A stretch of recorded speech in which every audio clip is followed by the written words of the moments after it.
Hello, Reddit. I'm here to share a story that shattered everything I thought I knew about my life. I once believed I had it all: a loving wife, two bright daughters, and a house filled with laughter. But beneath that warm facade was a carefully hidden lie, one that eventually came crashing down around me. It began subtly. My wife, Lisa, had been emotionally distant for months. She claimed she was just overwhelmed with work.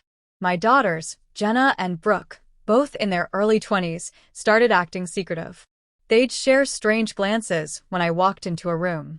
I chalked it up to stress or coincidence. I didn't want to believe something was wrong. Then one evening, it all came crashing down like a wrecking ball. Lisa had left her phone on the nightstand while she was in the shower. It buzzed with a message from someone named Patrick, her boss. I've never been the jealous type, but something in my gut told me to look. I did. What I found shattered me. The messages weren't innocent. Last night was amazing. Can't wait to see you again. Love you too, baby. Let's talk later when he's asleep. My hands trembled as I scrolled through the conversation. Then came the photos. Intimate, undeniable, unforgivable. No husband should ever have to see what I saw. My heart wasn't just broken. It was ignited with rage. That night, I confronted Lisa. She didn't deny it. She didn't even look remorseful. You're overreacting, she said with a scoff, arms crossed. It's been going on for a year. It's not like I was ever going to leave you. Your stability. Patrick is just fun. Fun. That word scorched my ears. But the deepest wound came not from Lisa, but from my daughters. Jenna and Brooke, my blood, my pride, stood by her. Come on, Dad, Brooke said. Mom's happy. Why ruin everything over one mistake? One mistake. Jenna echoed. Yeah, we knew. But it's not like it was a big deal. You weren't supposed to find out. They had known. They had helped her lie. They had protected her betrayal like it was some kind of sacred family secret. I couldn't sleep that night. I stared at the ceiling, hollow and broken. My wife betrayed me, but my daughters, they chose her. That's when I made my decision. Lisa expected a fight. She expected therapy, apologies, begging. She thought I'd be the good husband and sweep it under the rug. She was wrong. 2 days later, she came home to divorce papers waiting on the kitchen table. You're joking, she laughed. No, I said coldly. I want you out by the end of the week. Her smirk faltered. Then came the tears, the excuses, the manipulation. I made a mistake. You can't just throw our family away over this. But I wasn't listening anymore. Jenna and Brooke didn't realize how serious I was until I called them over. We sat in silence before I spoke. I'm done. With her. With both of you. They stared at me in disbelief. Dad, you don't mean that, Jenna whispered. I do, I said, sliding an envelope across the table. I'm changing my will. You'll receive nothing. Brooke gave a nervous laugh.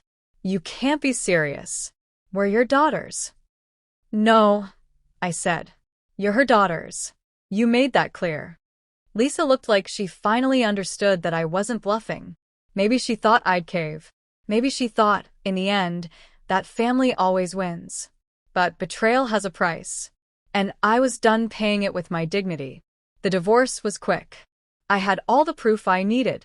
Lisa walked away with very little. And Patrick? He disappeared. Turns out he was only ever interested in the thrill of the affair, not the responsibility of a relationship. As for Jenna and Brooke, they tried to reach out. They called, texted, begged. They wanted their father back. But he no longer existed. I moved to a new city and started over.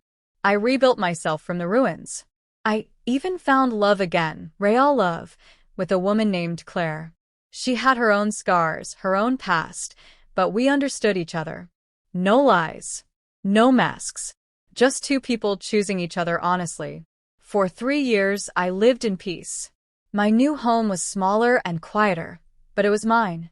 A place free from ghosts. Then one evening, as Claire and I sat watching the sunset on the porch, my phone buzzed. Jenna. Again. I didn't bother opening the message. I silenced the phone and set it aside. Over the years, She and Brooke had tried everything: voicemails, long emotional texts, even guilt trips about family and moving on. But I never replied. Then came a knock at the door. I froze. Nobody just showed up at my place. Claire placed a hand on mine. "You okay?" "I will be," I said quietly, standing. I opened the door. Jenna stood there, looking older and far more fragile than I remembered. Her eyes were swollen, her body tense. "Dad," she whispered. For the first time since that awful night, I saw real regret in her eyes. Not the defensive arrogance she used to wear like armor. Just pain. "I know you don't want to see me," she said. "But please let me explain." I considered shutting the door. But something stopped me. Maybe curiosity. Maybe some faded thread of fatherhood that hadn't fully snapped. I let her in. Claire took that as her cue to give us privacy. Jenna looked around my home like it was sacred ground. "You look good," she said. I said nothing. "I guess I deserve that," she added. There was a long silence. Then she spoke words I never thought I'd hear. "You were right to cut us off." I looked at her, skeptical. "When we defended Mom," she said, swallowing hard, "we thought we were protecting our family. But we were just protecting her choices, even when we knew they were wrong." She shook her head.